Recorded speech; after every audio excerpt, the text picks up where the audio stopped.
You know, I did state clearly that I have serious doubts about the capacity of the EACC to carry out any investigations.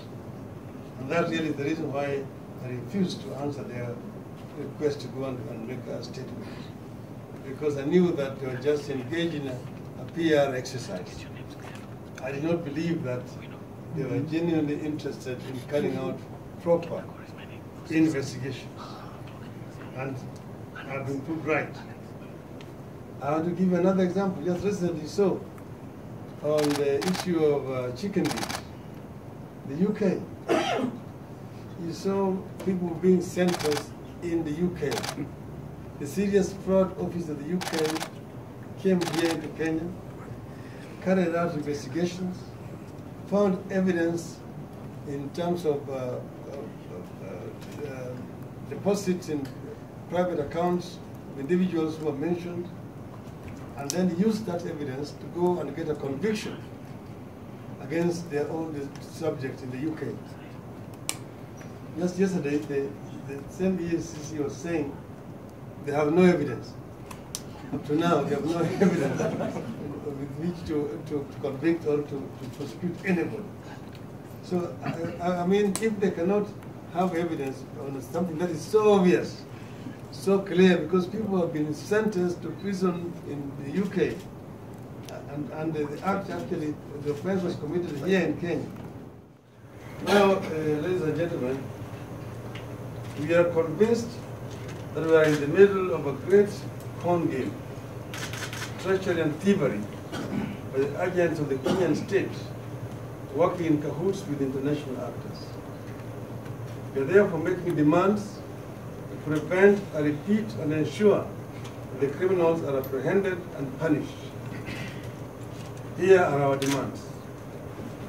We demand that the top national treasury officials, namely the Cabinet Secretary, Mr. Henry Rotich, Principal Secretary, Dr. Kamau Thuge, and the Accountant General, Mr. Bernard Ndungu, resign immediately and be arraigned in court for committing the following acts or omissions: undermining the Constitution by refusing to deposit the Eurobond proceeds immediately and in full into the consolidated fund. 2, concocting documents to cover up a massive loss of public funds. 3, deliberately misleading the Public Accounts Committee and taxpayers that the Eurobond proceeds were paid in full with the consolidated fund. We demand that the Federal Reserve Bank of New York explains the veracity of the SWIFT transfer document posted on the National Treasury's website, stating that a sum of $999 million from the Eurobond proceeds was deposited in an account with the bank on 8th September 2014. The Federal Reserve Bank of New York should give a full account of where the Eurobond proceeds went after they were deposited in that account. We challenge the Federal Reserve Bank of New York to come out clearly and demonstrate that it was not a party to what is clearly an elaborate money laundering scheme by producing bank statements detailing movements of the Eurobond proceeds deposited in the account between 8th of September 2014 and 30th of June 2015. The JP Morgan Chase Bank, Johannesburg, a branch, must account for the authenticity of the bank statements posted on the National Treasury's website, purporting to show that the Kenyan Eurobond proceeds were deposited with them instead of the parent bank in New York.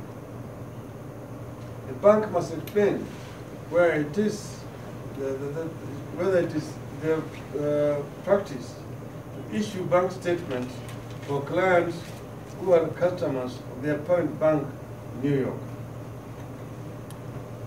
Demands on the President.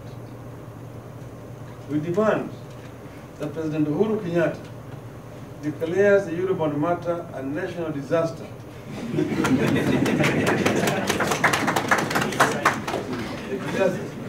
that President Uhuru Kenyatta declares the Eurobond matter a national disaster and consequently undertakes the following. 1.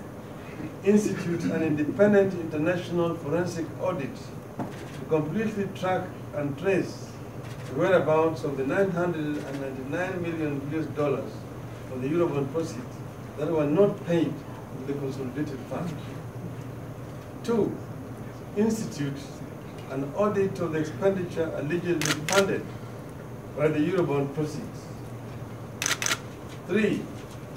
Implement immediately the Treasury single account to remove the plethora of opaque revenue collection accounts, such as the so-called sovereign bond account, through which corrupt government officials divert revenues into before revenues are paid into the consolidated fund.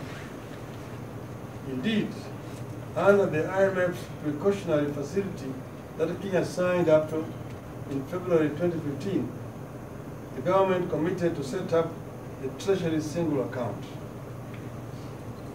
4.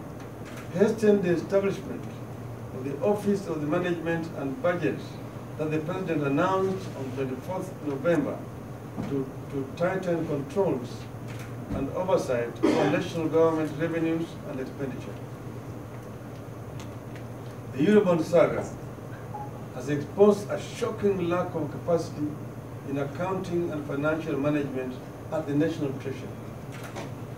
President Uhuru Kenyatta must declare this material deficiency in accounting and public financial management a national disaster and shame, and consequently undertake the following. 1. Appoint persons with deep knowledge and experience of accounting and financial management to the highest levels of national treasury. 2. Restore the independence of the Office of the Auditor General, including over its budgets and staffing, by removing this office from the executive arm of government and transferring it to the National Assembly. Indeed, that is where the practice, in presidential systems. For example, in the US, where the General Accounting Office falls under the Congress and is therefore insulated from interference by the executive arm of government. President Uhuru Kenyatta must declare IFMIS a big failure, a sham, and a scandal, and task the National Treasury with implementing a world-class and robust accounting system consistent with the generally accepted public accounting standards.